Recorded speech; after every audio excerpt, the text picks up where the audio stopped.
Red flags of study visa scam. किस तरह fake agents आपको ट्रैप कर सकते हैं और किस तरह आप इन फेक एजेंट से बच सकते हैं। Assalamu alaikum and welcome back to Visa Talk, the podcast where we simplify the world of visas, immigration and everything in between. I am your host Adila Rizvi and you are watching episode 2.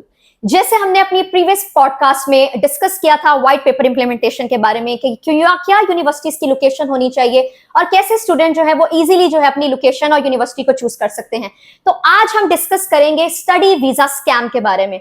तो हमारे साथ है हमारे CEO Junaid Suhail. अस्सलाम वालेकुम। वालेकुम सलाम, कैसी हैं आप? अल्हम्दुलिल्लाह बिल्कुल ठीक ठाक। सर, सबसे इंपॉर्टेंट क्वेश्चन आज मेरा पहला आपसे ये है कि what is study visa scam, यानी बच्चे किस तरह जो है वो इस ट्रैप का हिस्सा बन जाते हैं या कैसे इसमें फंस जाते हैं। अच्छा, स्कैम्स के बारे में अगर हम बात करें तो खास तौर पर स्टडी वीजा एक ऐसी डोमेन बन चुका हुआ है जिसके अंदर बहुत सारी ब्लैक शीप्स आ चुकी हुई हैं। तो अब एजेंट्स आपको बहुत डिफरेंट तरह से ट्रीट करते हैं, ऐसी ऐसी ऑफर्स देते हैं, ऐसी ऐसी चीजें दिखाते हैं जो कि रियलिस्टिकली कहीं पर अवेलेबल ही नहीं होती हैं। दूसरी चीज, मैं स्टडी वीजा स्कैम के अंदर, किसी भी वीजा स्कैम के अंदर जो सबसे इंपॉर्टेंट आजकल रोल प्ले कर रही है मेरी नजर में, वो है टिकटॉक। लोग एक शॉर्ट वीडियो बनाते हैं कि पाकिस्तान में रहने वाला हर बंदा बेवकूफ और पागल है, आप पाकिस्तान बैठे हैं तो आपकी बेवकूफी है, वरना वीजा तो फ्री के बट रहे हैं और आप हमसे ले लें। टेबल्स पे लोगों ने 200 300 वीजा रखे होते हैं जाली के, जी ये देखें हमने एक बारी में 300 वीजा लगवा दिया। तो स्कैम्स जो है वो बहुत तरह से हो रहे हैं, विजिट वीजा के अंदर, इमिग्रेशन के अंदर, स्टडी के अंदर। स्पेसिफिकली अगर स्टडी की बात करें तो ये एक बहुत बड़ा प्रॉब्लम बन चुका है इस टाइम पे। लोगों को ये बताना बहुत जरूरी है कि किस तरह से उन्होंने इस चीज से बचना है। ठीक है, और आपको क्या लगता है इसमें कैसे फेक एजेंट्स होते हैं कि आप इजीली, मतलब स्टूडेंट्स जो हैं वो लाखों की अमाउंट उनको हैंड ओवर कर देते हैं, तो वो ऐसा क्या स्कैम है कि इतने इजीली एक स्टूडेंट ट्रैप हो जाता है। फेक एजेंट्स की अगर मैं बात करूं ना तो दिला, सबसे पहली चीज ये है कि आप ये चेक करें कि जो कंपनी के साथ आप काम करवा रहे हैं, इधर वो एसएमसी है, प्राइवेट लिमिटेड है, वो कंपनी की नौयत पाकिस्तान में क्या है, वो रजिस्टर्ड भी है या नहीं। फॉर एग्जांपल हम एंडेवर्स की अगर बात करें तो endeavours consultants is a private limited entity. और इसी तरह अगर बहुत सारी ऐसी कंपनीज है जो सिंगल मेंबर कंपनी एसएमसी होती है, आप एससीसीपी के पोर्टल पे जाएं, वहां पर जाके आप उसका मेन्यू आएगा, वहां पर जाके आप कंपनी को चेक कर सकते हैं कि ये आइदर पाकिस्तान में वैलिडेट है भी या नहीं। सबसे पहली चीज जो होती है, फेक एजेंट क्या करते हैं आपके साथ कि वो आपको ऐसे लुक्रेटिव ऑफर्स देते हैं जैसे 15 लाख में यूके, 12 लाख में यूके, 11 लाख में यूके, जबकि असलियत ये है कि इतनी तो एम्बेसी फी और इंश्योरेंस ही बन जाती है। तो वो ऐसी लुक्रेटिव और अनरियलिस्टिक चीजें, कहानी मनगढ़ंत बनाकर आपको ट्रैप कर लेते हैं और आप हंस जाते हैं कि जी ये तो एजेंट बड़े कम पैसे बता रहा है, हम इसके थ्रू अप्लाई कर लेते हैं। तो फेक एजेंट्स जितने भी हैं वो इस तरह की मार्केटिंग टैक्टिक्स को यूज करते हैं आपको ट्रैप करने के लिए। So let's get real. What are the obvious red flags? यानी अगर आपको यूनिवर्सिटी की तरफ से कोई ऑफर लेटर मिलता है तो ये कैसे पता चलेगा कि ये ऑफर लेटर जो यूनिवर्सिटी दे रही है या हम किसी कंसल्टेंट से बात करें तो वो एक रियल है। जैसे मैंने बताया कि कंसल्टेंट को चेक करने के लिए पहले ये देखें कि उसका कोई फिजिकल ऑफिस लोकेशन है और वो ऑफिस किस तरह, किस नौयत का है। बहुत सारे हमने ऐसे एजेंट्स यहाँ पर देखे हैं जो एक एक कमरे के ऑफिस में बैठे होते हैं। मैं ये किसी को ये नहीं कह रहा कि अगर उसका काम छोटा है, मैं कह रहा हूँ कि वो ब्रांड प्रेजेंस उसकी है, प्रॉपर वेबसाइट उसकी है। वहां पर ऐसे बहुत सारे लोग हैं जिनकी वेबसाइट्स ही नहीं है, तो प्रॉपर वेबसाइट, एड्रेस, उसका बोर्ड, उसका ऑफिस की फिजिकल लोकेशन और कितनी देर से, मार्केट नेम उसका क्या है, तो ये चीजें जिस एजेंट के पास नहीं होती वो एक रेड फ्लैग होता है। दूसरी बात, जो आपने ऑफर लेटर की है, तो offer letter is a verifiable thing.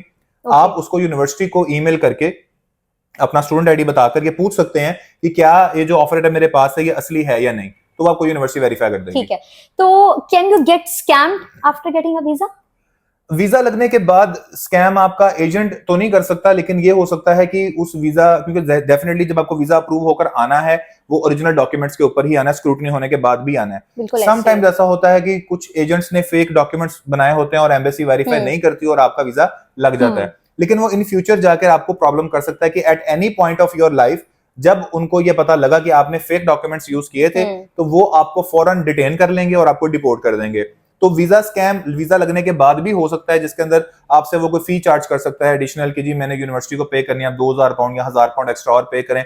कभी भी आपने यूनिवर्सिटी की फी एजेंट को पे नहीं करनी है, आपने हमेशा अपनी यूनिवर्सिटी के थ्रू बैंक ट्रांसफर के थ्रू ही करनी है। और जो ओरिजिनल फ्लाईवायर का लिंक होगा आपका या जो ऑफर लेटर के ऊपर लिंक अटैच्ड होगा, आपने उसके थ्रू ही पेमेंट करनी है। थर्ड पार्टी पेमेंट किसी और को आपने नहीं देनी। ठीक है, जो अब हम डॉक्यूमेंट्स की बात करते हैं, जैसे कैश है हमारा, ठीक है, उसमें ये क्या है कि इसमें क्या रोल प्ले करते हैं कंसल्टेंट, यानी फेक कंसल्टेंट जो होते हैं उसमें क्या रोल प्ले होता है, यानी उन डॉक्यूमेंट्स को आप कैसे वेरीफाई कर सकते हैं कि वो रियल हैं या फेक हैं? कैस एक बहुत इंपॉर्टेंट डॉक्यूमेंट है। अगर हम यूके की बात करें, कैस के आपके वीजा पॉइंट्स के अंदर 50 पॉइंट्स होते हैं। टोटल यूके वीजा के अंदर 70 पॉइंट्स होते हैं। 50 are for your cash letter, 10 is the bank statement and 10 is the आपकी जो लैंग्वेज रिक्वायरमेंट है, वो इधर आपने आईएलटीएस, पीटी, एमओआई जो भी दिया वो 10 पॉइंट उसके हैं। अगर आपका कैश फेक है या विड्रॉ हो गया, समटाइम्स ऐसा होता है कि आपका कैश पीछे से विड्रॉ हो चुका होता है और आप वीजा फाइल कर देते हैं, तो स्ट्रेट अवे आपको 50 पॉइंट्स का रिफ्यूजल लगकर आ जाता है कि आपकी जो एप्लीकेशन है वो हमारे स्टैंडर्ड्स के अकॉर्डिंग नहीं है। दूसरा, बच्चे कैश 3000 पाउंड पे, 4000 पाउंड पे ले तो लेते हैं, लेकिन उनको ये नहीं पता होता कि वहां पर पहुंचने के बाद उन्होंने एक एनरोलमेंट फी नाम की चीज है जो कि आपने वहां पर देनी होती है। तो आप कोई भी यूनिवर्सिटी लिखें, पहले तो अपने एजेंट से ये चीज कंफर्म करें कि कितने % पेमेंट के ऊपर मेरी एनरोलमेंट होगी। 90% ऑफ द यूनिवर्सिटी आपके कैश लेटर पे, ऑफर लेटर पे लिखकर भेजती हैं कि आपने वहां पहुंचने के बाद 50% ऑफ द सम जो आपने फी का पे करना है वो आपके ऊपर लायबल है और उसमें कोई माफी नहीं मिलती है। बहुत सारे आप देखेंगे यहाँ पर हम देखते हैं कि 25 लाख में यूके चले जाएं। एक यूनिवर्सिटी है, एक 3-4 मरले की यूनिवर्सिटी है जिसको बहुत ज्यादा इस टाइम पॉपुलर किया जा रहा है और 5500 डिपॉजिट उसका कहते हैं, 5500 डिपॉजिट है, जबकि उसकी इनरोलमेंट 8300 पाउंड्स के ऊपर है। तो यहाँ पर ये लोग स्कैम करते हैं और फिर ये कैसे उसको बताते हैं कि जी हमारे 10,000 डिपॉजिट हो गया, हमारा 1000 डिपॉजिट हो गया, उसको बहुत ज्यादा उठा के बताएंगे कि जी हमने 1000 डिपॉजिट यूनिवर्सिटी में कर दिया। अब 3 मरले की यूनिवर्सिटी के अंदर 1000 बंदा अकोमोडेट करना इम्पॉसिबल है और एक कंपनी के लिए भी इम्पॉसिबल है कि वो एक ऑफिस के साथ 1000 जो है वो स्टूडेंट को एनरोल कर दे। तो जो लोग भी इस तरह की मार्केटिंग टैक्टिक्स और ये चीजें बताकर आपको मैच्योर कर रहे हैं वो फ्रॉड है। अच्छा, अब कई स्कैमर्स ऐसे होते हैं जो कहते हैं कि नो आइट्स नीडेड और आपका वीजा जो है वो गारंटी है, तो शुड वी जस्ट रन, या कभी कभार ये चीज सच होती है? अच्छा, इस बात के अंदर भी ना काफी हम देखते हैं कि प्रॉब्लम्स हमें फेस करना पड़ती हैं। अगर हम यूके की स्पेसिफिकली अगर बात करें यहाँ पर, तो काफी सारी यूनिवर्सिटीज हैं जो विदाउट आइल्स आपको एंटरटेन करती हैं, बट दैट डजंट मीन कि आपको कुछ और चीज नहीं देनी पड़ती। वो क्या करते हैं, आपको ये कह के पकड़ लेते हैं, आपसे पैसे ले लिए, आपकी यूनिवर्सिटी की फी पे करवा देगी, हम करवा देंगे। 11th आवर पे आके कहते हैं कि यार अब अर्जेंटली यूनिवर्सिटी की पॉलिसी चेंज हो गई है, अब आप फॉरन से आइल्स बुक करो या कोई भी लैंग्वेज टेस्ट हम आपको करवा देते हैं डन बेस के ऊपर, लैंग्वेज सर्ट है, ऑक्सफोर्ड टेस्ट है, पीटीई है, तो वो उस टाइम पे फिर आपको पकड़ लेते हैं कि जी अब आपको ये करना पड़ेगा। बाकी जहां तक बात है कि यूके विदाउट आइल्स पे वीजा मिलता है, बिल्कुल मिलता है, ये बात ऑथेंटिक है कि वहां पर जाने के लिए आइल्स की मैंडेटरी रिक्वायरमेंट नहीं है, खासतौर पे पोस्ट ग्रेजुएट प्रोग्राम्स के अंदर। अंडरग्रेड की अगर हम बात करें तो अंडरग्रेड में ज्यादातर यूनिवर्सिटीज को हमें आइल्स या पीटी देना पड़ता है, लेकिन कुछ यूनिवर्सिटीज ऐसी भी अवेलेबल हैं जो अंडरग्रेड के ऊपर भी आपको लैंग्वेज सर्ट या इन टेस्ट की बेस के ऊपर एंटरटेन कर देती हैं। ठीक है, तो आपकी क्या रियल लाइफ में कोई ऐसी स्टोरी अगर आप हमारे साथ शेयर करना चाहें, मतलब कोई ऐसी स्टोरी जिसमें आपको लगा कि कुछ स्टूडेंट ट्रैप हुआ है बहुत बुरी तरह, तो रोंगटे खड़े करने वाली स्टोरी तो कोई रोंगटे खड़े करने वाली इतनी अचानक तो जहन में नहीं आएगी। हाँ, बहरहाल एक स्टूडेंट का वाकया मेरे जहन में है। उसके साथ क्या हुआ था कि उस स्टूडेंट ने ऐसे ही, मैंने उसको सारा गाइड किया, सारा कुछ हो गया, लेकिन किसी इस तरह फेक एजेंट के वो ट्रैप में फंस गया और उसने उसको एक ऐसी यूनिवर्सिटी भेज दिया कि जो बिल्कुल ही आउट ऑफ कह लें कि आपके जंगलों में यूनिवर्सिटी थी। अब उस बच्चे को ना तो उस जगह पर कोई काम मिला, ना वो यूनिवर्सिटी की फी दे पाया और उसके साथ फिर हादसा भी काफी सारे वहां पर हो गए क्योंकि वो एरिया इस तरह का था कि वो ज्यादा पाकिस्तानी स्टूडेंट्स को वेलकमिंग नहीं था। तो उसके साथ वहां पर चोरी हो गई, तो वो बिल्कुल होमलेस हो गया वहां पर और उसने बड़ा बुरा टाइम देखा। एंड ही कॉल्ड मी कि मुझे आपने जो मशवरा दिया था मैंने नहीं माना, मैं इस तरह मेरे साथ हो गया, क्या मैं यूनिवर्सिटी चेंज कर सकता हूँ? तो यहाँ पर जब उसने मुझसे बात की तो पहले तो सुन के बड़ी तकलीफ हुई कि हमारे ही लोग जो एजेंट हजरात हैं वो किस तरह किसी की जिंदगी तबाह कर देते हैं। और हमेशा जब भी यूनिवर्सिटी चूज करें, हमेशा ये कोशिश करें कि वो यूनिवर्सिटी आपके सिटी सेंटर के पास हो, क्योंकि जॉब्स वहां पर हर जगह पे अवेलेबल नहीं है। लंदन, बर्मिंघम, मैनचेस्टर और इनके वेयर अबाउट्स के अंदर जॉब्स मिल जाती हैं, लेकिन जो बिल्कुल ही आउटस्कर्ट्स हैं, जो बिल्कुल ही दूर देश की यूनिवर्सिटीज हैं, वहां पर आपको बहुत सारे प्रॉब्लम्स फेस करना पड़ते हैं। फिर आपको क्या करना पड़ता है कि 2-3 घंटे की ट्रैवलिंग करनी पड़ती है जॉब के लिए। और अगर आप अंडरग्रेड के स्टूडेंट हैं, 5 दिन आपकी क्लास है, तो 5 दिन की क्लास के साथ आपको ट्रैवलिंग मैनेज करना इम्पॉसिबल हो जाता है। और उस स्टूडेंट की अगर मैं स्पेसिफिकली बात करूं तो he had a very rough time there at UK और उसका एक्सपीरियंस बहुत बुरा रहा। बहरहाल उसने फिर वापस पाकिस्तान आया, फिर हमने उसको दोबारा वीजा अप्लाई किया एक नई यूनिवर्सिटी के अंदर, उसमें वो गया, नाउ इज हैप्पी, जो है वो पीएसडब्ल्यू को एंजॉय कर रहा है अपना। अच्छा, अब एक स्टूडेंट जो है वो ट्रैप हो गया और उसको पता चल गया कि वो अब ट्रैप हो गया है और बस अब खत्म है, तो वो क्या, अब यहाँ पर ये सवाल आता है कि वो क्या कानूनी कार्रवाई या क्या लीगल एक्शन ले सकता है उस कंसल्टेंट के खिलाफ या उस एजेंसी के खिलाफ? जाहिर बात है कि आपके साथ इतना बड़ा स्कैम हो गया, तो इंसान को होता है कि आप चुप करके तो नहीं बैठना, तो फिर क्या आपको क्या लगता है क्या लीगल एक्शन लेना चाहिए? अगर मैं पाकिस्तान की बात करूं तो एजेंट की रेगुलेटरी बॉडी, इसको आप कह लें FIA, अगर आपके साथ आपको लगता है स्कैम हुआ है या एजेंट ने आपसे फी ले ली है और आगे यूनिवर्सिटी में पे नहीं की या चोरी के कार्ड से पे किया और वहां जाने के बाद वो उसने फी विड्रॉ कर ली है, तो अब FIA के थ्रू केस कर सकते हैं। लेकिन मोस्ट ऑफ द टाइम क्या होता है कि वो एजेंट का ऑफिस ही बंद होता है और एजेंट भाग जाता है दुबई में या कहीं और।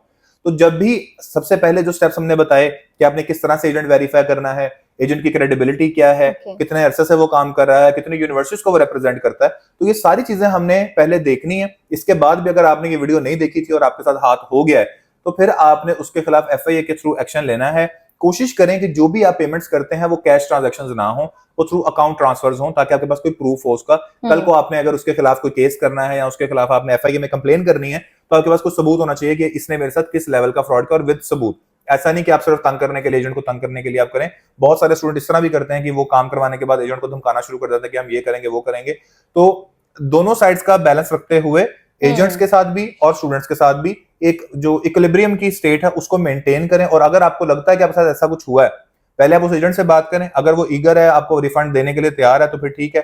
अगर नहीं दे रहा, उससे बात करें कि जी मैं आपके खिलाफ FIA में कंप्लेन कर दूंगा। इसके बाद भी अगर वो दीदा दिलेरी से आपको कह रहा है कि जी जो होता है लय होंगे तो लला, फिर आप उसको FIA में कंप्लेन करें और कोशिश करें कि 5 वक्त की नमाज में उसको बद्दुआएं भी दें। ओके, अब ये लास्ट क्वेश्चन, सबसे बिग वन, कि स्टूडेंट्स अपने आप को कैसे प्रोटेक्ट कर सकते हैं, और मार्केट में इतनी कंपनीज हैं, इतनी एजेंसीज हैं, ठीक है, हमें कैसे पता चलेगा कि ये कंसल्टेंट जो है वो ट्रस्टवर्दी है और हम उस पे ट्रस्ट कर सकते हैं? तो वो क्या है कि स्टूडेंट अपने आप को प्रोटेक्ट भी करे और साथ में कंसल्टेंट पे ट्रस्ट भी आपका कायम रहे?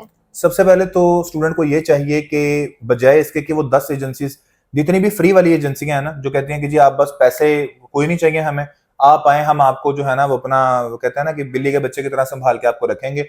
सबसे पहला फ्रॉड यहाँ पे होता है। फ्री वाली एजेंसियां क्या करती हैं कि आपसे चार्ज कुछ नहीं करती, लेकिन आपके प्रोसेस में आपको जलील कर देती हैं। फिर वो अपनी मर्जी के यूनिवर्सिटी के अंदर आपका एडमिशन करवाती हैं एंड यू हैव टू पे। अगर आप नहीं करते हैं तो वो आपके प्रोफाइल खराब करती हैं। फिर जब आप मल्टीपल एजेंट्स के साथ इन कांटेक्ट होते हैं, सबको अपने डॉक्यूमेंट्स दिए होते हैं, तो आपका प्रोफाइल डिले होना शुरू हो जाता है, क्योंकि हर एजेंट अपना चेंज ऑफ एजेंट डाल देता है कि ये मेरे साथ है, ये मेरे साथ है, ये मेरे साथ है।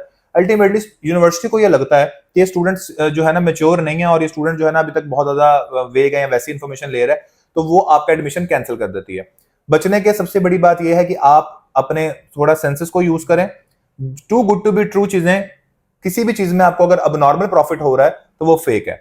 अगर चीजें आपको समझ में आती हैं, बजट समझ में आता है, 15 लाख में, 10 लाख में, 25 लाख में यूके का जो ख्वाब है, ये सिर्फ एक ख्वाब है, इसकी हकीकत कोई नहीं है। आप इसके बारे में रिसर्च करें। एजेंट चूज करने से पहले उसकी लोकेशन देखें, फिजिकल ऑफिस उसका है, SECP से रजिस्टर्ड है, वो किसी भी कंपनी जो भी उसकी टाइप है कंपनी की, but should be registered from जो आपकी SECP है। उसके अलावा हर वो एजेंट जो आपकी अपनी ईमेल नहीं यूज करता, इसका मतलब वो कुछ छुपा रहा है आपसे, तो इस चीज से भी बचें। सारे एजेंट अपनी ईमेल जो जरूरी नहीं है कि आपकी अपनी नहीं बनाते हैं। समटाइम्स ऐसा होता है कि स्टूडेंट बहुत जगह पे डिफर कर रहा होता है और उसने 600 जगह डॉक्यूमेंट पकड़ाए होते हैं, उस केस में भी वो नई ईमेल क्रिएट कर लेते हैं। तो जो फेक एजेंट्स हैं उनके अपने टैक्टिक्स हैं, उनसे बचें।